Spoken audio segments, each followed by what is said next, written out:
નવી સવારમાં સ્વાગત કરીએ છીએ આપ સર્વેનું અને જાણીતા નવલકથાકાર, પત્રકાર, કટાર લેખક અને સંપાદક તંત્રી શ્રી દૈવત ત્રિવેદીનું. દૈવતભાઈ, તમારું સ્વાગત કરીએ છીએ. આજે તમારી સાથે વાતો કરવી છે માત્ર અને માત્ર નગેન્દ્ર વિજયની અને સફારીની. નગેન્દ્રભાઈએ હમણાં એક સરપ્રાઈઝ જાહેરાત કરી દીધી કે સફારી બંધ થાય છે. દૈવત, ઘણા બધા સામયિકો બંધ થયા છે. એક પત્રકાર તરીકે અને પત્રકારિતાના વિદ્યાર્થી તરીકેનો મારું અવલોકન છે એ હું કહું તને કે જે બંધ થયાની જાહેરાત પછી જે રિએક્શન આવે ને, એમાં જે સફારીએ જાહેરાત થઈ કે ભાઈ હવે સફારી બંધ થયું, અને જે વાચકોએ જે શોક વ્યક્ત કર્યો છે, રડ્યા છે લોકો. નગેન્દ્ર વિજયનો છેલ્લો તંત્રીલેખ વાંચીને લોકો રડ્યા છે. આવું કેમ થયું હશે? એક તો સફારી સાથેનો દરેકનો લગાવ, કારણ કે આપણે જોઈએ કે કોઈ નાની ઉંમરથી મતલબ કિશોરાવસ્થાથી કોઈની સાથેનું જે જોડાણ હોય એ ભાવનાત્મક હોય, અને સફારી સાથેનું એના વાચકોનું જોડાણ કિશોર વયનું હોય છે, અને એટલે દરેકને સફારી પોતીકું લાગે. બીજું, દરેકના ઘડતરમાં આ કોઈ મનોરંજક કે માહિતી આપનારું સામયિક નથી, ન હતું એમ કહેવું પડે છે હવે તો. આ સામયિક જ્ઞાન અને વિજ્ઞાનનું સામયિક હતું, એટલે એનાથી દરેકના વૈચારિક ઘડતરમાં, વ્યક્તિત્વ ઘડતરમાં સફારીની બહુ મોટી ભૂમિકા રહેલી. એટલે આ છેલ્લા 24 કલાકથી વધારે સમયમાં જે પ્રતિભાવો આવ્યા, તમે કીધું એમ સોશિયલ મીડિયા ઉપર જોવા મળ્યું. વ્યક્તિગત રીતે પણ મેં એવા અસંખ્ય લોકોને જાણું છું કે જે રડી પડ્યા હોય આ વાંચીને, ખરે સફારી બંધ થઈ છે. એટલે સફારી સાથેનો દરેકનો નાતો એટલો બધો સજ્જડ છે, કારણ કે કદાચ ગુજરાતનું એકમાત્ર એવું મેગેઝિન હશે જેના જૂના અંકોની કિંમત નવા અંકો કરતાં વધુ કિંમત લેવાતી હોય. અને એવા અસંખ્ય દાખલાઓ છે કે સફારીના અંકો પહેલા અંકથી લઈને 369મો છેલ્લો અંક આવ્યો. સંખ્યાબંધ વાચકોએ સોશિયલ મીડિયા ઉપર એવું કહ્યું છે કે અમારી પાસે તમામ 369 અંકો છે. એમાંનો એક હું પણ છું કે તમામ અંકો સાચવા હોય. તમામ અંકોના કેટલા બધા વાચકો એવા છે કે એમણે કેટેગરાઇઝ કર્યા, કયો લેખ કયા અંકમાં છે. ઇઝરાયલ વિશેના અંકોની યાદી, વિષયોની યાદી તો એ પણ કોઈકે કરેલી હોય. આટલી હદે સફારી સાથેનું ઇન્વોલ્વમેન્ટ, અને સફારીએ જે આપ્યો છે એ બહુ મોટો ખજાનો છે. આજે કદાચ ભવિષ્યની પેઢીને પણ એ સમજાશે નહીં, કારણ કે ગૂગલ અને એઆઈના યુગમાં છે, પણ એ એઆઈના યુગમાં પણ આટલી માહિતી કોઈ આપે, એક મેગેઝિન, અને એ મેગેઝિન પણ વન મેન શો પાછો, એક વ્યક્તિ તરફથી આટલી માહિતી મળે લગાતાર 45 વર્ષ, આ ખરા અર્થમાં બહુ મોટી ઘટના કહેવાય. અને આપણે ગુજરાતીઓ એ બાબતમાં બહુ સદનસીબ છીએ કે આપણી આસપાસ એક નગેન્દ્ર વિજય નામનો એક માણસ નીકળ્યો કે જેણે આપણને આટલું મોટું, આઇન્સ્ટાઈનનું ગાંધીજી વિશેનું વિધાન છે ને કે હાડચામનો બનેલો આવો કોઈ માણસ હતો એવો આવનારી પેઢી માનશે નહીં. મને લાગે છે કે નગેન્દ્ર વિજય માટે એટલું જ સાચું છે. નવી પેઢીને ખબર જ નહીં પડે કે કોઈ એક વ્યક્તિનો આવો જ્ઞાન યજ્ઞ હોય અને એકલ પંડે એક ધારા આટલા વર્ષ સુધી આવું એક મેગેઝિન આપે. એટલે લોકો જે પોતિકાપણું અનુભવે છે, અમે તો નગેન્દ્રભાઈને એમની સાથેની વારંવારની મુલાકાતો અને આ સફારી હવે બંધ કરે છે એવી અમારે વચ્ચે વાતો થયેલી જ હતી. ત્યારે અમારી વચ્ચે ચર્ચામાં આ મુદ્દો આવ્યો હતો, લોકોની શું પ્રતિક્રિયા હશે. એટલે મેં કીધું ચોધાર આંસુએ રડશે. મને કે ના ના, એટલું બધું તો ન થાય, જો એટલું લગાવ હોય તો સબસ્ક્રિપ્શન આટલા ઘટી કેમ જાય. એ મુદ્દો સાચો છે કે ભાઈ બધાનો, પણ બધા પોતપોતાની ઘરેડમાં બદલાયેલા છે, બધાના વાંચનનો પ્રકાર બદલાયો છે, વાંચન પ્રત્યેની રુચિ ઘટી છે, માધ્યમો નવા નવા આવ્યા છે. એટલે સ્વાભાવિક છે કે જે સફારીથી વિમુખ થયેલો છે વાચક, સફારી વાંચતો બંધ થયો છે, પણ સફારી પ્રત્યેની લાગણી તો એવી ને એવી અકબંધ છે. એ ગઈકાલે આપણને જોવા મળ્યું. છેલ્લા 24 કલાકથી આપણે જોઈ રહ્યા છીએ. અત્યારે પણ આપણે વાત શરૂ કરીએ પહેલાં મેં થોડું ઘણું સ્ક્રોલ કર્યું, મેં જોયું કે હજુ પણ સફારી જ ચાલે છે. એટલે ટ્રેન્ડિંગ છે દરેક મીડિયમ ઉપર, દરેક પ્લેટફોર્મ ઉપર અત્યારે સફારી ટોપ ટ્રેન્ડિંગમાં છે. તો આ પણ એક સિદ્ધિ તો કહેવાય. સફારીની અનેક સિદ્ધિઓમાં છેલ્લે સફારીએ બંધ થતી વખતે જે લોકોમાં અનુકંપા જગાવી, લોકોમાં ચર્ચા જગાવી, એ પણ મને લાગે છે કે સફારીની છેલ્લી સિદ્ધિ તરીકે નોંધવી પડે. અને હું તો એમ પણ માનું છું કે જેમ જેમ સમય વીતતો જશે ને તમે જોજો કે 20 વર્ષ પછી 25 વર્ષ પછી 30 વર્ષ પછી નગેન્દ્ર વિજય વધારે પ્રસ્તુત થશે. બહુ સાચું છે. અને બધા લોકો એમને વધારે સારી રીતે સમજવાનો પ્રયત્ન હા કરશે. હા અને એમના પ્રદાનને વધારે તીવ્રતાથી વધારે ગહનતાથી લોકો મૂલવશે એવું મને એક વિદ્યાર્થી તરીકે લાગે. બહુ સાચું છે. કેટલી બધી વાત એવી હોય કે હમણાં પાકિસ્તાન સાથે તંગદિલી સર્જાય, સરહદ ઉપર અનેક નવા આયુધોનો પરિચય મળ્યો, ત્યારે મનમાં પહેલો સવાલ એમ થાય કે એર ડિફેન્સ સિસ્ટમ શું છે. હવે સફારીનો નેક્સ્ટ અંક આવશે ને એમાં આપણને જાણવા મળશે કમ્પ્લીટ એર ડિફેન્સ સિસ્ટમ વિશેની સંપૂર્ણ વિગતો. અને સફારીની એ પદ્ધતિ છે 15-20 પાના ભરીને 360 ડિગ્રી પરિચય હવે આપે. આપણને ઓછા લાગે. હા, એટલે એ હવે કોની રાહ જોઈશું? હવે નવો કોઈ આવો મુદ્દો આવશે, સિંધુ જળ કરારની વાત આવશે કે પાકિસ્તાન સિમલા કરાર રદ કરે, તો સિમલા કરાર શું હતા એની વાત આપણે રાહ જોતા હતા કે સફારી આવશે ને એમાં આપણને બધી જ જિજ્ઞાસા સંતોષાઈ જશે. હવે એ જિજ્ઞાસા આપણી કોણ સંતોષે એ પ્રશ્ન, અને તમે કહો છો એ ખાલીપો ત્યાંથી શરૂ થવાનો છે. દૈવત, અખબાર વિશે એવું કહેવાય છે કે આજના અખબાર જેવું સમગ્ર વિશ્વમાં નવું કશું નથી અને ગઈકાલના છાપા જેવું ગઈકાલના અખબાર જેવું વાસી કશું નથી. પણ આ સફારી કદી પસ્તીમાં લોકો નથી આપતા. બસ એ જ મેં કીધું કે એક તો રિલેવન્સી એની દરેક એના કેટલા વિભાગો. નગેન્દ્રભાઈની સંપાદકીય સૂઝની વાત કરીએ ને, મોટાભાગના લોકો એમની લેખન શૈલી એમના પત્રકારત્વની વાત કરે છે, પણ મને એમ થાય કે સંપાદકીય સૂઝ પણ કેવડી મોટી. એમના વિભાગો તમે જુઓ, એ ગેલ ગમ્મત નામના વિભાગમાં જોક્સ આપે, એનું સ્તર આખું જુદું તો જુદું. જોક્સની આખી દુનિયા જુદી. ક્યાંય તમને આવા બૌદ્ધિક જોક સાંભળવા વાંચવામાં ના આવે. ફેક્ટ ફાઇન્ડર નામનો એક વિભાગ એમના મનમાં આવે કે વાચકો સવાલ કરે. ફેક્ટ ફાઇન્ડરમાં એમની પાસે સવાલોના ઢગલા થાય, એમાંથી એ પસંદ કરે. પછી એમને એમ લાગ્યું કે કોઈક સવાલ એવો છે કે જેમાં વિગતવાર જવાબ આપવો છે, તો એમાંથી એક સુપર સવાલ નામનો નવો વિભાગ ઊભો કરે. સુપર સવાલ કલર પાના સફારીના જે કવર પેજ હોય બેક કવરને ત્યાં આપે. એક વિભાગ એવો બનાવે વાયકા અને વાસ્તવિકતા.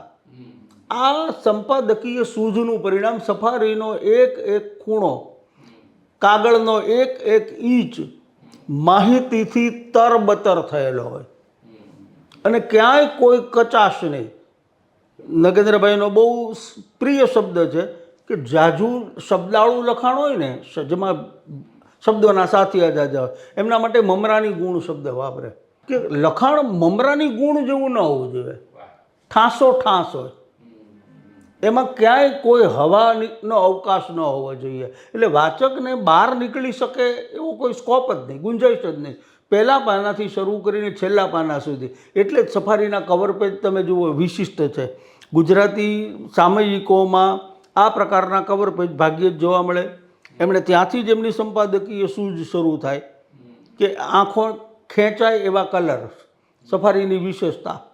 એક જ પાના ઉપર આખા સફારીનો અર્ક જોવા મળે એ પ્રકારેના ફ્રન્ટ પેજ, જેમાં 6-7 હેડિંગ હોય. આખો અંગે કવર પેજ જોઈને જ આપણને ખબર પડે કે આ સફારી મારા માટે કેટલું કામનું છે, આમાં શું શું છે. આ પણ એમની સંપાદકીય સૂઝ. પછી એમણે સંપાદકનો પત્ર આવ્યો, તંત્રીનો પત્ર, એક વખત એવું બન્યું જેવી કોલમ આવતી હોય. આ બધી જ બાબતો એ સફારીની, અને સફારી એક વિભાગ શરૂ કરે એટલે લોકપ્રિય થવાની ગેરંટી. એમણે જે નવું શરૂ કર્યો નવો વિભાગ સફારીમાં, એ વિભાગ લોકપ્રિય થયો. એ વિભાગ સફારીના બીજા વિભાગ કરતાં તદ્દન જુદો તરી આવે. લોકો એવું કહે છે કે અત્યારે સફારી બંધ થાય ત્યારે તો જાતભાતની વાતો થાય ને, જેને ખબર નથી એવું બધું માને છે કે સફારી સમયની સાથે પરિવર્તન ના કરે. સમયની સાથે સૌથી વધુ પરિવર્તનશીલ રહેલું જો કોઈ મેગેઝિન હોય તો મારા મતે સફારી છે. કોમ્પ્યુટરનો કોઈને ખબર નહોતી, એ સમયે સફારી કોમ્પ્યુટર વિશેની લેખમાળા આપે. આજે ઘણા બધા લોકો એવી ઓફર કરે છે કે નગેન્દ્ર વિજયને યુટ્યુબ ચેનલ શરૂ કરવી હોય તો અમે મદદ કરીએ. લોકોના મનમાં કદાચ એવી ધારણા હોય કે વડીલ છે જયફભાઈના છે, એમને યુટ્યુબ ચેનલ વિશે ના ખબર હોય. એમને જાણ ખાતર કે યુટ્યુબ ચેનલ વિશે 15 કે 20 વર્ષ પહેલાં નગેન્દ્ર વિજય 16 પાનાનો લેખ લખી ચૂક્યા હોય. હવે એને આપણે યુટ્યુબ ચેનલ શીખવાડવા જઈએ. આ સમયની સાથે સમય કરતાં પણ સફારી કેટલીક વાર તો આગળ રહ્યું છે. આસાન અંગ્રેજી જેવો વિભાગ હોય, સાપેક્ષવાદના સિદ્ધાંત વિશેની વાત હોય, એની સરળ સમજૂતીની વાત હોય, નગેન્દ્ર વિજય હંમેશા સમયની સાથે બદલાતા રહ્યા છે, ઝડપથી બદલાયા છે અને આપણને પણ બદલ્યા છે. એટલે સફારી સમયની સાથે બદલાયું નહીં એવું જો કોઈ કહેતા હોય તો એ એમની ગેરસમજ છે અથવા અપૂરતી માહિતી હું કહીશ એને. સફારી હંમેશા સમયની સાથે બદલાયું. સમયની સાથે બદલાવાના બીજા પણ હું અનેક ઉદાહરણો આપું કે એ પહેલાં બુદ્ધિશાળી બાળકોનું મેગેઝિન હતું, એની ટેગલાઇન એ હતી. બરાબર છે. પછી બુદ્ધિશાળી વાચકોનું, પછી બુદ્ધિશાળી વાચકોનું મેગેઝિન બન્યું. જ્ઞાન અને વિજ્ઞાન એ બંને એમણે સમન્વય કર્યો. એટલે માત્ર વિજ્ઞાન જે સ્કોપ હતું, સ્કોપ કરતાં સફારી જુદું કેમ છે, ક્યાં પડે, તો એના જવાબમાં એમણે જ્ઞાન અને વિજ્ઞાનનું મેગેઝિન બનાવ્યું. એટલે એમાં એક વિચાર હોય છે, ઇતિહાસ પણ હોય છે, સાંપ્રત ઘટનાઓની પણ વાત હોય છે. મેં હમણાં કીધું એમ, એવી કોઈ મોટી ઘટના બને કે જેની વૈશ્વિક સ્તરે ચર્ચા હોય, રાષ્ટ્રીય સ્તરે ચર્ચા હોય, તો એ સફારીની કવર સ્ટોરી અથવા એક વખત એવું બન્યુંનો વિષય બને. અને એ એટલી સરસ રીતે બને કે 15 વર્ષ પહેલાંની હું વાત કરું, 15-17 વર્ષ પહેલાં અમેરિકામાં બહુ મોટી મંદી આવેલી હતી અને એ મંદી વિશેની સબપ્રાઇમ ક્રાઇસિસ કહેવાતી. સબપ્રાઇમ ક્રાઇસિસ મીડિયામાં સતત ચર્ચા. સબપ્રાઇમ ક્રાઇસિસ શું છે એ તમને સફારી અંક વાંચો ત્યારે સમજ પડે, કમ્પ્લીટ વિગત અને બધી ખબર પડી જ જાય. હા, અને તમારે ઘીના શીરાની જેમ ગળે ઉતરી જાય. એ તો નગેન્દ્ર વિજયની વિશેષતા હતી કે એમના લખાણની શૈલી, એમની માવજત અને તમામ વિગતો આપવી. એમાં એક વિભાગ એવો આવે, નોટબુકમાં લખી લો. એક વિભાગ મુખ્ય લેખ હોય ને, એમાં એક વિભાગ આવો આવે, નોટબુકમાં લખી લો, એનું ટાઇટલ અને મુદ્દા હોય. એ મુદ્દા એટલે રેડી રેકનર. તમે ખાલી આટલું વાંચો ને તો પણ વિષયની પ્રવેશિકા મળી જાય છે. આ એમની સંપાદકીય સૂઝનું પરિણામ હતું કે એક વિષયને એ અનેક રીતે વહેંચીને તમારી સામે મૂકે. એટલા ડાયાગ્રામ કોણ આપતું હતું ગુજરાતીમાં? આ સમયથી આગળ હોવાની આનાથી મોટી બીજી સાબિતી શું હોય? ડાયાગ્રામ વગર સફારીએ ક્યારેય વાત નથી કરી, નકશાઓ વગર સફારીએ ક્યારેય વાત નથી કરી. અને દરેક નકશામાં, ડાયાગ્રામમાં એમની જે ચોકસાઈ, એનો કોઈ જોટો ન જડે. તો એ બધી બાબતો એવી છે કે જેણે ગુજરાતી વાચકોની 3 પેઢીનો, એમ કે 45 વર્ષ ચાલ્યું એટલે આપણે 3 પેઢી સરેરાશ ગણો તો પણ 3 પેઢીને જ્ઞાન સમૃદ્ધ કર્યું. કેટલા બધા એવા મારા સહિતના વાચકો છે જે પોતાની કારકિર્દીમાં આજે જે કોઈ મુકામ ઉપર છે એનું શ્રેય સફારીને આપે છે. હવે મારા જ પરિવારની વાત કરું તો હું સફારીને શ્રેય આપું ને મારા પછીની પેઢીમાં મારો ભાણો પણ એમ કે મારા ઘડતરમાં સફારીનો ફાળો છે. તો આ એક બહુ મોટી સિદ્ધિ છે ને.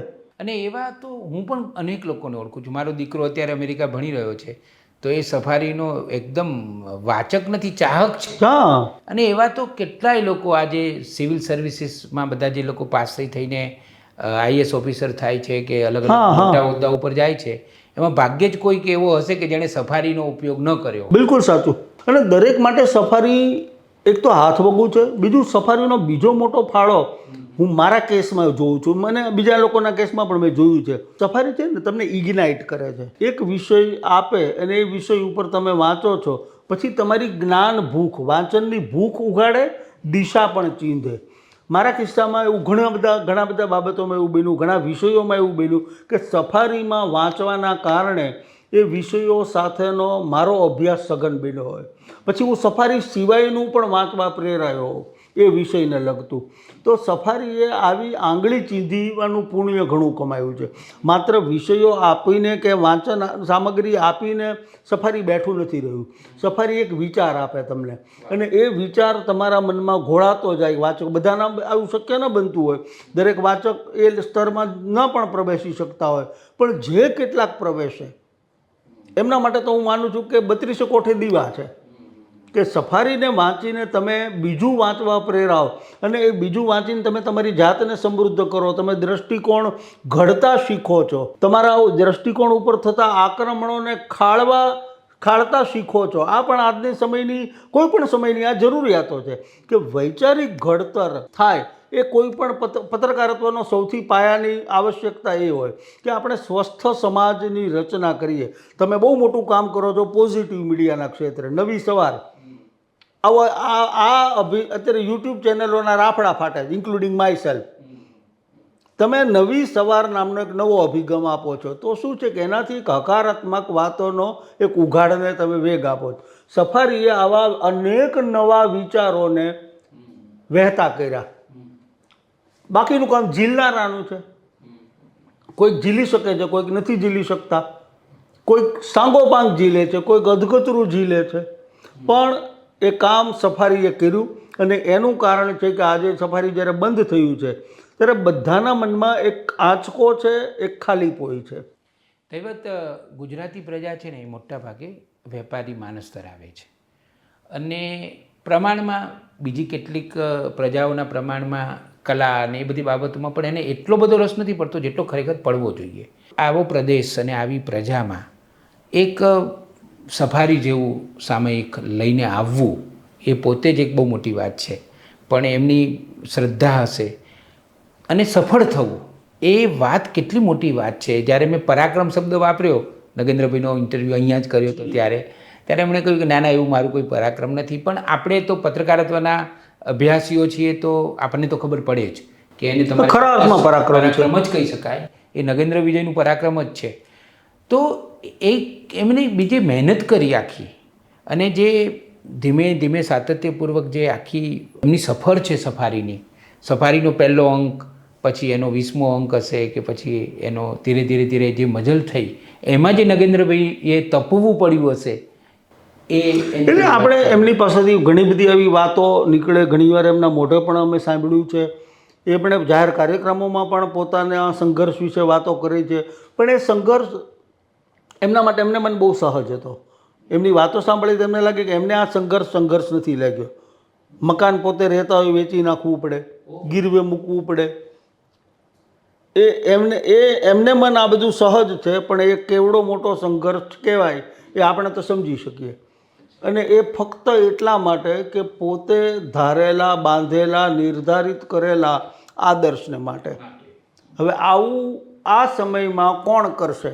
સફારીમાં હું એક પણ પ્રકારની જાહેરાતો નહીં લઉં. હવે તમે કે હું એની સાથે સંમત હોઈએ કે ના હોઈએ, એક માણસ આવી પ્રતિજ્ઞા સાથે કામ કરે અને આખી જિંદગી એને સફળતાપૂર્વક વળગી રહે, તમે સંમત ન હો ને તો પણ એને સલામ કરવી પડે. પણ એમણે જે જવાબ આપેલો ને દૈવત, હું પોતે અંદરથી હલી ગયેલો કે આ કઈ ભૂમિકાએ સૂક્ષ્મ રીતે આ માણસ વિચારે છે. નગેન્દ્રભાઈએ એવું કહ્યું કે આ તો આ દેશ છે, એ તો સનાતન ધર્મમાં પણ ખૂબ માને છે.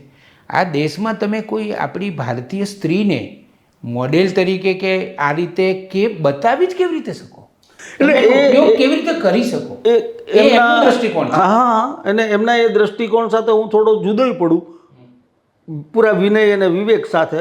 પણ મારો અભિગમ આ છે. એને એવું કહ્યું કે આ તો અર્ધનારીશ્વરનો દેશ છે અને સ્ત્રીને જરા એ રીતે જ જોવામાં આવી છે. પણ જો એ વિચારધારાને થોડીક આગળ વધારીએ તો ઘણા ખરા અંશે આજના સ્ત્રી સમાનતાના કોન્સેપ્ટ સાથે પણ એક કોન્ટ્રાડિક્શનમાં આવે. પણ છોડો, હું ફક્ત એટલું કહું કે હું સંમત નથી એની સાથે, આ વિચાર સાથે અંગત રીતે. મને એમ થાય છે કે આવી તમે જાહેરાત નથી લેતા એ તદ્દન જુદી વાત છે. વૈજ્ઞાનિક અભિગમ ન ધરાવતી જાહેરાતો તમે લેવી છે, ખોટા દાવાઓ કરતી જાહેરાતો લેવી નથી લેવી, આ તમારો અભિગમ સાવ સાચો છે. આ સ્ત્રીઓ એમ કે મહિલાઓનો મોડેલ તરીકે ઉપયોગ થાય એની સાથે હું સંમત નથી. એમ છતાં તમે આ કરી શક્યા. વાત બહુ સૌથી મોટી વાત એ છે કે મારી દૃષ્ટિએ સાચું કે ખોટું જે હોય, હું તમારી સાથે સંમત નથી, આ હું સ્પષ્ટ કહું છું. પણ તમારી જે આંતર પ્રતીતિ છે કે આવી જાહેરાત હું નહીં લઉં, અને તમે એને આખી જિંદગી વળગી રહો છો, નુકસાની સહન કરી લો છો, મકાન વેચાઈ જાય છે, ગીરવે મુકાય છે, તમારે વ્યાજે બજારમાંથી રૂપિયા લેવા પડે છે, અને છતાં તમે તમારી પ્રતિજ્ઞામાંથી, તમારા આદર્શોમાંથી ચલિત નથી થતા. આ કેવડી મોટી વાત છે. હું પ્રશંસા એની કરું છું. હું પ્રશંસા એમની દ્રઢતા, પોતાની વિચારધારા, પોતાના આદર્શો પ્રત્યેની પ્રતિબદ્ધતા. આપણે કંઈક આદર્શ છે ને, આપણે કેટલા અંશે આટલી હદે પ્રતિબદ્ધ રહી શકીએ છીએ. નગેન્દ્ર વિજય સામે આંગળી ચિંતા પહેલાં અરીસામાં મને લાગે છે કે એક સવાલ આપણે બધાએ પૂછવો જોઈએ. એમની બિલીફ સાચી હતી, ખોટી હતી, એવું નક્કી કરનારા આપણે બહુ ટૂંકા છીએ. અને છતાંય આપણે માનીએ કે વ્યક્તિ સ્વાતંત્ર્ય છે, વાણી સ્વાતંત્ર્ય છે, મને મારો અભિપ્રાય વ્યક્ત કરવાનો હક છે, હું કહી શકું કે નગેન્દ્ર વિજયની આ વિચારધારા ખોટી છે, ચોક્કસ કહી શકો. પણ એમ કહો ખોટી વિચારધારાને પણ એ વળગી રહ્યા છે, નુકસાન ભોગવી લીધું છે. તો આપણે આપણી સાચી વિચારધારાને પણ આટલી દ્રઢતાથી, આટલી પ્રતિબદ્ધતાથી વળગી શકીએ છીએ ખરા? હું તો એમાં પણ નગેન્દ્ર વિજયને પ્રેરણા માનું છું કે પોતાના તમે જે માનો છો એ કંઈ તમને ફરજ નથી પાડતા કે હું કહું છું એ જ તમે માનો. તમારી કંઈક વિચારધારા છે ને, તમે કંઈક આઈડિયોલોજીમાં માનો છો, એને આટલી દ્રઢતા, આની અડધી પણ વળગી રહીએ ને આપણો બેડો પાર થઈ જાય. દૈવત, મેં નગેન્દ્રભાઈને પણ સવાલ પૂછ્યો હતો અને મારે તમારી સાથે પણ એ મુદ્દે ચર્ચા કરવી છે કે જ્ઞાન વિજ્ઞાનના અનેક વિષયો ઉપર ખૂબ જ ગહન અભ્યાસ કરીને અને જ્યાં સુધી એમને પોતાને સંતોષ ન થાય ત્યાં સુધી એ ઊંડા ઉતરવું જ એટલો દુરાગ્રહ, ગુણવત્તાનો આગ્રહ, ચોકસાઈ અને બધું એ નગેન્દ્ર વિજયની આખી વાત છે. પણ ઘણીવાર મને એવું લાગે કે જે સાંપ્રત વિષયો છે, દાખલા તરીકે સંદેશમાં એમની કોલમ આવતી હતી બુધવારની પૂર્તિમાં કવર સ્ટોરી તરીકે, સમયસર, એનો હું ચાહક હતો. એટલે ઘણીવાર મને એવું લાગે કે જે સાંપ્રત વિષયો છે જ્ઞાન વિજ્ઞાન સિવાયના, એમાં હું જે બીજા બધા લેખકોને વાંચું અને જ્યારે મને એમ થાય કે આ વિષય ઉપર નગેન્દ્રભાઈ જો લખે, અને બહુ ઓછા લોકોને ખબર છે કે નગેન્દ્રભાઈ સ્પોર્ટ્સ વિશે પણ અદ્ભુત લખે, નગેન્દ્રભાઈ સાંપ્રત રાજનીતિ વિશે પણ અદ્ભુત હું એ જ લખે. કહું છું. અને એ તમે તો કદાચ વાંચ્યું જ હશે, અભિયાનમાં એમની કોલમ હતી સાંપ્રત વિશેની, સંદેશમાં સમયસર કોલમ, સમયસર કોલમમાં એમણે અવનવા વિષયોનું એવું ખેડાણ કર્યું છે કે જે ગુજરાતીમાં જવલ્લે કહેવાય. એક જ ઉદાહરણ આપું, પાકિસ્તાનની જેલમાં રહેલા ભારતીય યુદ્ધ કેદીઓ, આટલા સંવેદનશીલ વિષય ઉપર આટલું ગ્રાઉન્ડ રિપોર્ટિંગ કરીને કોઈએ ગુજરાતીમાં કોઈ અહેવાલ આપ્યો નથી જે નગેન્દ્ર વિજયે સમયસરની એમની કોલમમાં આપ્યો. એવા લેખોનો સંગ્રહ પણ એમણે સમયસર નામના પુસ્તક સ્વરૂપે કર્યો છે. હજુ એ બધું એવું તો અઢળક છે જે ગ્રંથસ્થ થયું જ નથી. એટલે હવે આપણે બધાએ પ્રાર્થના કરવાની રહે અને પ્રયત્નો કરવાના રહે કે એમનું તમામ લખાણ, હું તો માનું છું કે ગ્રંથસ્થ થવું જોઈએ. પેલી સોનીની દુકાન હોય ને ગામડામાં, આપ પણ ગામડામાં મારી જેમ ઉછર્યા છો, સોનીની દુકાન હોય, એ દુકાનમાં કચરો વાળે, સાવરણી ફેરવે, ધૂળ બહાર ના ફેંકે. બીજા બધા જ આપણે બધા જ ઘરમાં સાવરણી ફેરવીએ છીએ, ધૂળ સુપડીમાં એકઠી કરીને બહાર ફેંકી આવીએ. સોનીની દુકાનની ધૂળ ક્યાંય જાય નહીં, એક કોથળીમાં ભરવામાં આવે. આખું વરસ થાય એટલે સોની જે ધૂળ ભરેલી કોથળો હોય એ એક જણો એને ત્યાં આવે જેને ધૂળ ધોયા કહેવાય, એને વેચે. ધૂળ વેચીને સોની કમાય છે, ખરીદીને ધૂળ ધોયો કમાય છે. કેવી રીતે? તો કે એ ધૂળનું રાસાયણિક પ્રક્રિયા કરીને એમાંથી સોનું કાઢશે. એમ નગેન્દ્રભાઈએ લીટી મારીને ચેકી દીધેલું વાક્ય હોય ને, એને પણ હું એક પત્રકાર તરીકે સોનીની દુકાનની ધૂળ સમાન ગણું છું. એમાંથી પણ મારા જેવા લેખકને, પત્રકારને, જે પત્રકાર થવા માગે છે એમને કંઈક શીખવા મળે છે. એટલે એમનો લખેલો એક એક શબ્દ ગ્રંથસ્થ થાય એ ગુજરાતી ભાષા અને ગુજરાતી વાચકના હિતમાં હશે. એટલે એવું અઢળક વસ્તુ છે એમની પાસે કે જે એમણે લખ્યું છે ને ગ્રંથસ્થ નથી થયું. એટલે હવે જ્યારે એ સફારીની દૈનિક મથામણ કામગીરીમાંથી મુક્ત થયા છે ત્યારે આપણે બધા એમને એ પ્રાર્થના કરવાની રહી કે હવે આ દિશામાં થોડુંક કામ થાય. તમારી પાસે અઢળક સંગ્રહ છે, અઢળક કામ કર્યું છે. અને સફારી પોતે જ્ઞાન વિજ્ઞાનનું મેગેઝિન, પહેલેથી એના કામમાં એટલું બધું આયોજન ચુસ્ત, એમાં હર્ષલ પુષ્કરણાની ભૂમિકાની પણ મજબૂત નોંધ લેવી પડે, કારણ કે સફારીના વ્યવસ્થાપનમાં તો હર્ષલની જ ભૂમિકા હતી.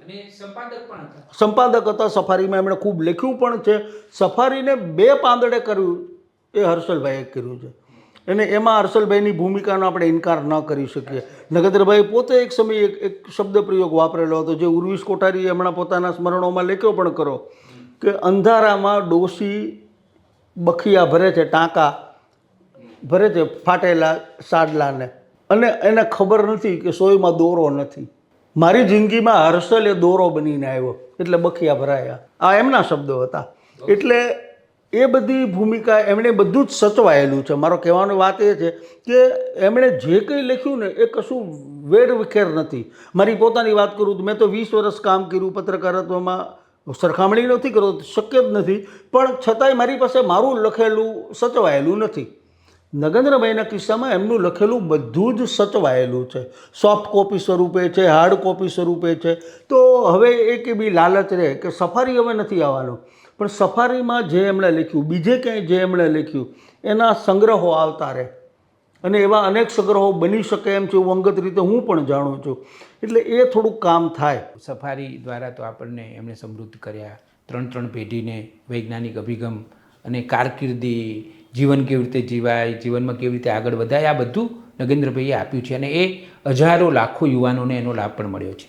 પણ મને એક વિચાર તો એ આવે કે એમનું જે બ્રેઇન છે ને, અત્યાર સુધી એમણે જે વાંચ્યું છે, પરિપાક રૂપે વિચાર્યું છે, મંથન કર્યું છે, એમની પાસે જે બધા આપણી ભારતની જુદી જુદી સમસ્યાઓ વિશેના જે એમની પાસે સોલ્યુશન છે, આપણે ખબર નથી, આપણે કમનસીબ છીએ કે હવે જે નગેન્દ્ર વિજય પાસે અત્યારે જે છે, 81 વર્ષના નગેન્દ્ર વિજય પાસે, એનો આપણે કેમ લાભ ન લઈ શકીએ? હમણાં અમે આ સફારી બંધ કરવાનો એમણે નિર્ણય લીધો ત્યારે અમને કેટલાક મિત્રોને, એમના ચાહકો, વાચકોને એમણે એકઠા કરેલા સત્તાવાર જાહેરાત પહેલાં. ત્યારે અમારી વચ્ચે વાત થઈ હતી, ત્યારે એમણે એક વાક્ય એવું કીધું હતું કે મારી અંદર જે છે એના હું 15 કે 20% જ આપી શક્યો છું હજી.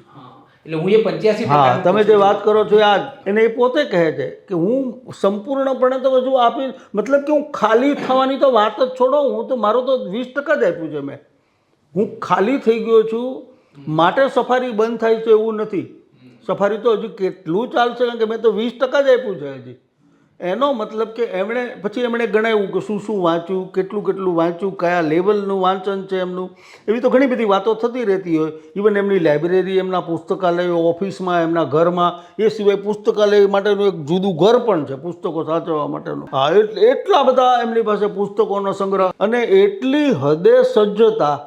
આ તો આના અમે સાક્ષી છીએ. લખે છે, લખતા લખતા એમને કોઈ પુસ્તકની જરૂર પડે છે એટલે એ ઘરે યાદ છે એમને પુસ્તક ઘરે છે, એટલે ઘરે એમના પત્નીને ફોન કરે અને કહે કે આ કબાટમાં, આ ખાનામાં આ પુસ્તક છે આ કલરનું. એટલે એમના પત્ની પુસ્તક ખોલે, પછી કહે કે 28 થી 35 નંબરનું પાનું વચ્ચે ચેક કર, ડાબી બાજુનું પાનુંમાં આ પ્રકારનો ફોટો છે. તો કે હા છે, બસ એ ફોટો, એ પાનાનો મને ફોટો પાડીને મોકલો. આટલી સજ્જતા કે આ પુસ્તકમાં કઈ વિગત કઈ જગ્યાએ છે. અને એવું એ પોતે કહે છે કે પુસ્તક મેં 20 વર્ષમાં હું એને વાંચ્યું નથી, ફરી વાર 20 વર્ષ પહેલાં મેં વાંચ્યું હોય. તો આટલું બધું યાદ રહે, એટલી એમની સ્મૃતિ, એટલી સજ્જતા, ક્યાં શું કેટલી વિગત, ઇવન ક્યારેક શું લખ્યું હતું એ પણ એમને યાદ હોય.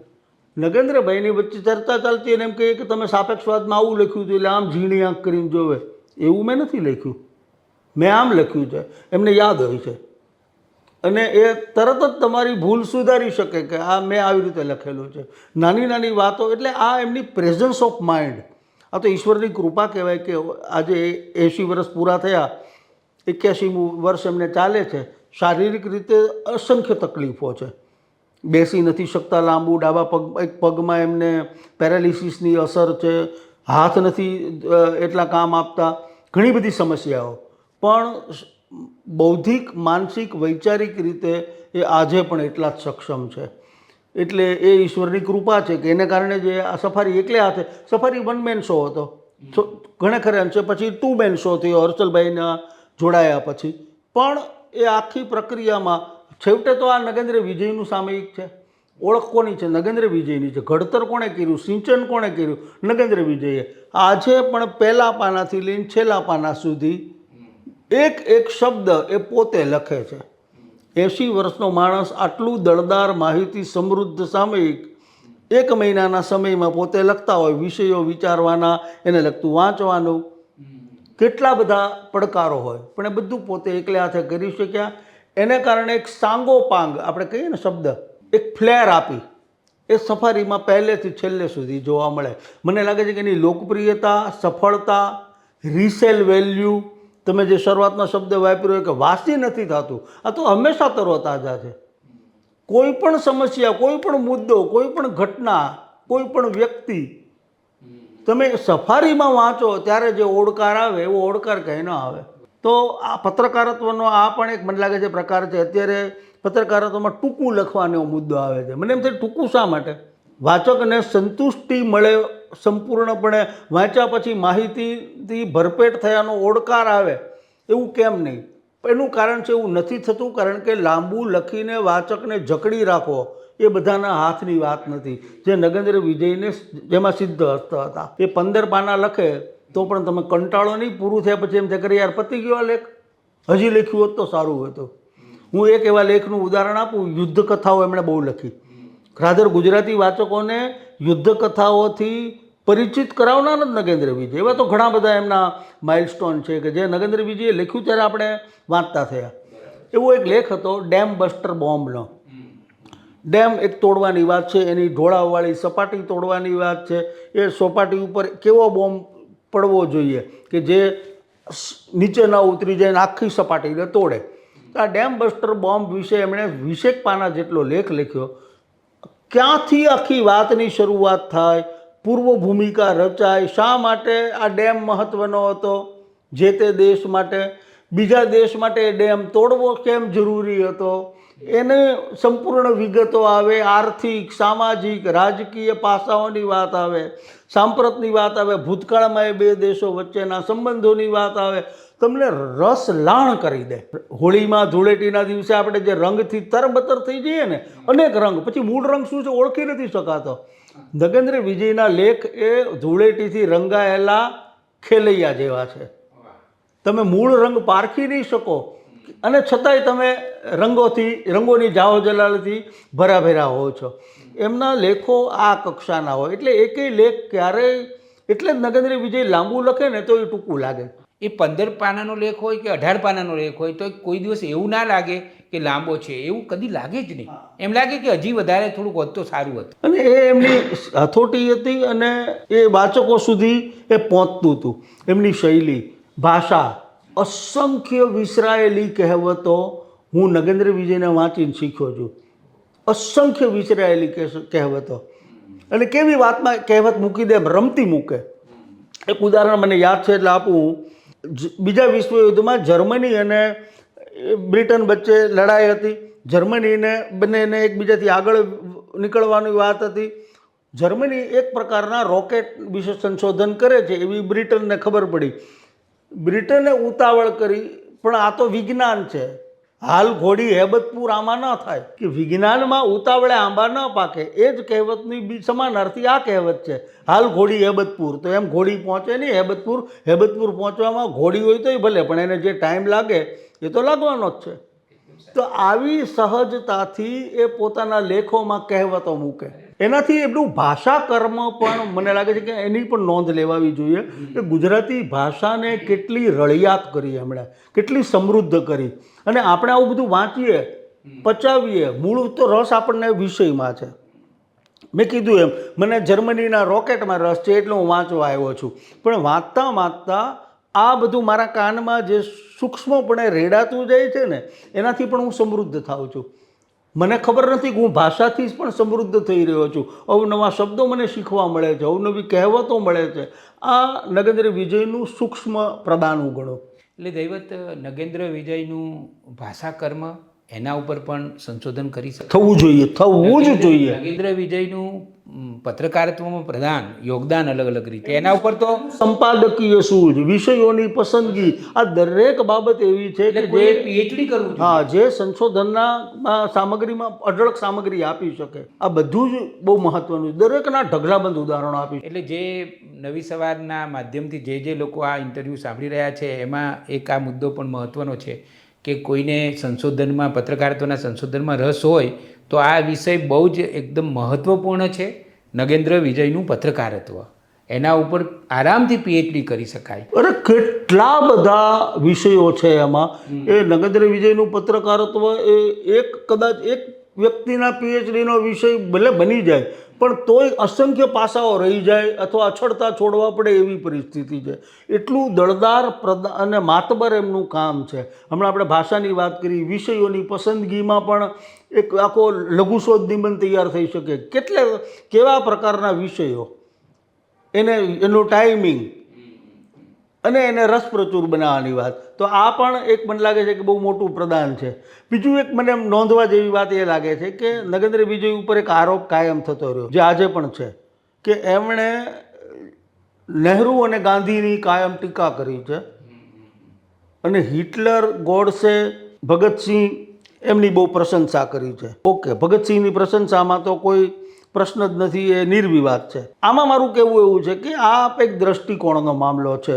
મારો અંગત અનુભવ એવો છે કે હું સફારી વાંચીને ગાંધીજી કે નહેરુ વિશે કોઈ મને ક્યારેય ટીકાત્મક ક્યારેય લાગ્યું નથી. બીજું, ટીકાત્મક એમણે ધારો કે લખ્યું છે તો પણ તથ્યવિહીન છે ખરું, તો એ ચોક્કસ આરોપને હું ગણું. શું એ તથ્ય કંઈક જુદા છે, એને એમણે ધરાર મારી મચડીના નહેરુની ભૂલ દર્શાવી છે? ના, એવું જો હોય તો લાવો, તો એની ચર્ચા થાય. પણ એ જો તથ્ય સાથે આપે છે તો તમારે એમ કહેવું જોઈએ કે એમણે માત્ર નહેરુની જ ભૂલો કાઢી છે, આ કહી શકો. એટલે આ દ્રષ્ટિકોણનો સવાલ છે. બીજું દૈવત, એમાં મારે પણ કંઈ કહેવું છે. હું ગુજરાત વિદ્યાપીઠનો વિદ્યાર્થી, મહાત્મા ગાંધીએ જે સંસ્થા સ્થાપી ત્યાં હું ભણ્યો છું. ત્યાં 2 વર્ષ અધ્યાપક પણ હતો અને હું ઘણીવાર ગુજરાત વિદ્યાપીઠને મારું વૈચારિક પિયર પણ કહું છું. અને તમારી જેમ જ હું નગેન્દ્ર વિજયનો બહુ જ મોટો વાચક છું, ચાહક છું. ખરેખર કેમ આવો આક્ષેપ કરવાનું મન થાય છે એનો ખુલાસો એક અભ્યાસી તરીકે, વિદ્યાર્થી તરીકે હું આપું કે નગેન્દ્રભાઈ જે લખી રહ્યા છે વાસ્તવલક્ષી, અને તમારે ધ્યાનમાં રાખવું જોઈએ કે એક એવો સ્વાધ્યાયી વૈજ્ઞાનિક માનસ ધરાવતો ખૂબ જ ઝીણું કાંતીને વિચારતો માણસ છે. એ તમારે યાદ રાખવું જોઈએ. ખરેખર તો ગાંધી અને નહેરુ વિશે એમણે જે વિચારો વ્યક્ત કર્યા છે અથવા અભિપ્રાયો આપ્યા છે, એ અભિપ્રાયો કેમ તમને આક્ષેપ જેવા લાગે છે કે કારણ કે આ પહેલાં ક્યારેય આ રીતે અપાયું જ નથી. નથી. બિલકુલ, એક બહુ સરસ લેખની વાત કરું એને એટલે તમે એમાં નગેન્દ્ર વિજય ઉપર આક્ષેપ ન કરો.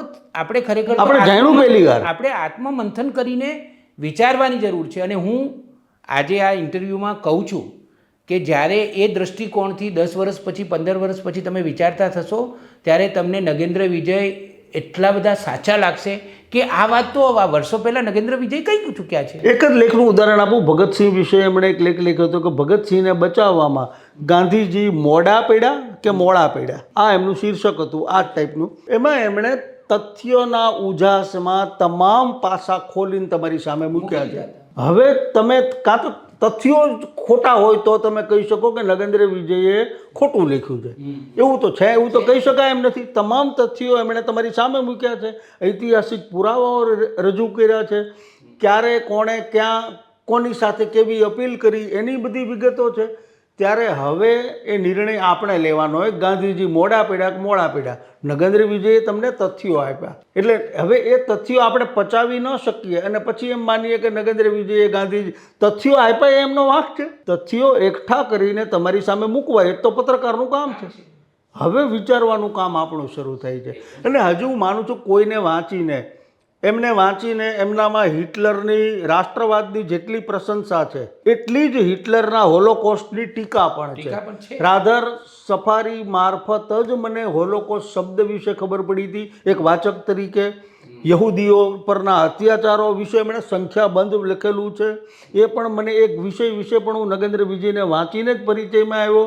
સિમલા કરાર માટે કાયમ માટે ઇન્દિરા ગાંધી ઉપર માથલા ધોવામાં આવે છે કે સૈન્યએ જે જીત્યું એ ઇન્દિરા મંત્રણાના મેજ ઉપર હારી ગયા. એ આખી વાત ઇન્દિરા ગાંધીની ભરપૂર પ્રશંસા, એમની નીતિ, પૂર્વ અને પશ્ચિમ પાકિસ્તાનના વિભાજન માટે જે યુદ્ધ લડાયું જેમાં ભારત સામેલ થયું, એમાં ઇન્દિરાની કૂટનીતિ, આ બધાની એમણે તથ્યોના ઉજાસમાં પ્રશંસા કરી છે. જ્યાં ક્યારેક તથ્યોના ઉજાસમાં થાય એની ટીકા પણ એટલી જ કરી છે. એટલે ક્યારેય નગેન્દ્ર વિજય પ્રશંસા કરી હોય કે ટીકા કરી હોય, આધાર તથ્ય છે. જો તથ્યવિહીન પ્રશંસા કરતા હોય તો આપણે એવું કહી શકીએ કે એણે આપણા માથે થોપવાનો પ્રયાસ કર્યો. એમાં આપણી પોતાની લઘુતા, આપણી પોતાની માનસિકતા, આપણે કંઈક માનીને બેઠા છીએ ત્યારે આપણને આ વાંધા આપણને એવું લાગે છે આપણે ખુલ્લા દિલથી કે એ રીતે આ વસ્તુને સમજી શકતા નથી. એટલે મને આક્ષેપ કરવાનું મન હા, થાય હું તમને જમણેરી કહું કે રમેશ તન્ના જમણેરી વિચારતા, ત્યારે એનો મતલબ એમ થયો કે કંઈક અંશે હું ડાબેરી છું. એ આડકતરી રીતે હું એવું કહી રહ્યો છું કે કંઈક અંશે હું ડાબેરી છું, માટે રમેશ તન્નાના આ વિચારો મને જમણેરી લાગે છે. શા માટે હું એને જમણેરી કે ડાબેરી ક્યાંય ગયા વગર જ્ઞાનની તટસ્થતા તરીકે કેમ નથી મૂલવી શકતો? કારણ કે હું કોઈક પાટામાં ઊભો છું. અને મને તો બીજી એક બહુ જ જબરજસ્ત વાત લાગે છે, એ આખો મુદ્દો જ જુદો છે, પણ વિજ્ઞાનમાં આખું જીવન સમર્પિત કરનારો આ માણસ, આટલો મહર્ષિ સંન્યાસી જેવો, જેને તમે સંન્યાસી કહી શકો, તો જ તમે આ રીતે જાહેર ખબર લીધા વગર એટલે તમે આ માણસને આપણે હજી પૂરો સમજી પણ નથી શક્યા અને પૂરો મૂલવી પણ નથી શક્યા. એ માણસ પાછો સનાતન ધર્મનો આશિક હોય. એ માણસ કહે છે કે જ્યારે હું કોઈ અઘરા વિષય ઉપર લખવા બેસું છું અને મારાથી નથી જ લખાતું, ત્યારે પછી હું સરસ્વતી માતા પાસે જઈને કહું છું બે હાથ જોડીને કે હવે હું કૃપા કરો. આ ઇન્ટરવ્યૂમાં નગેન્દ્રભાઈએ આ વસ્તુ કહી છે.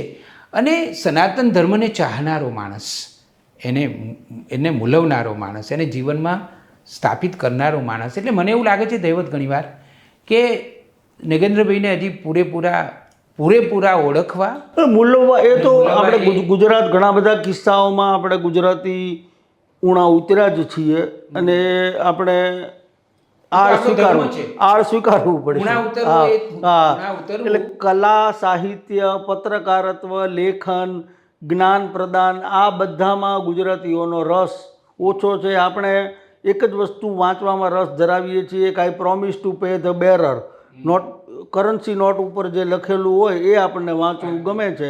એ આપણી લાક્ષણિકતા છે. એટલે હું એને નબળાઈ ગણવા કરતાંય લાક્ષણિકતા ગણી. હા, કે કારણ કે પેઢી દર પેઢીથી ચાલે છે. આ નગેન્દ્ર વિજય જો અસ્મિતા પ્રેમી કોઈ ભાષા કુળમાં હોત, એવા સમાજમાં હોત, મરાઠી, બંગાળી, એમની ઉપડ્યા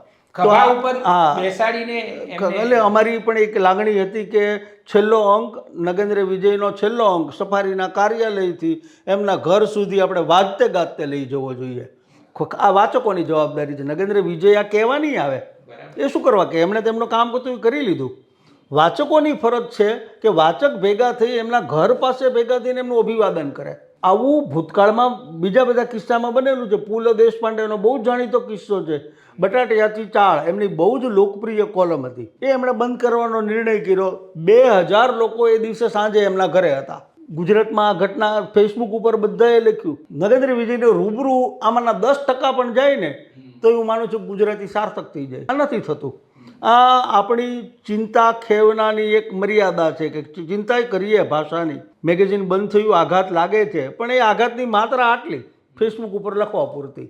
એનાથી આગળ જો જાય તો મને લાગે છે કે આ સફારી બંધ ના થયું હોત. બસ હું પણ એ જ બોલવા જતો હતો કે તો આ સફારી બંધ ન થયું હોત.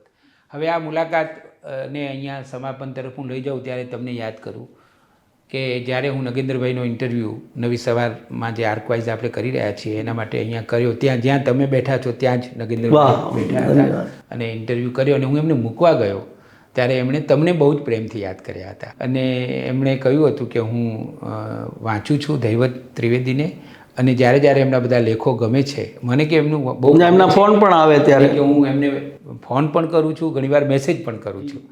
તો એવા દૈવત ત્રિવેદી ને કે નગેન્દ્ર વિજય પણ જેમને વાંચવાનું પસંદ કરે છે, એમની સાથે આજે નવી સવારે નગેન્દ્ર વિજય વિશે વાત કરી એનો અમને ખૂબ આનંદ છે. ધન્યવાદ.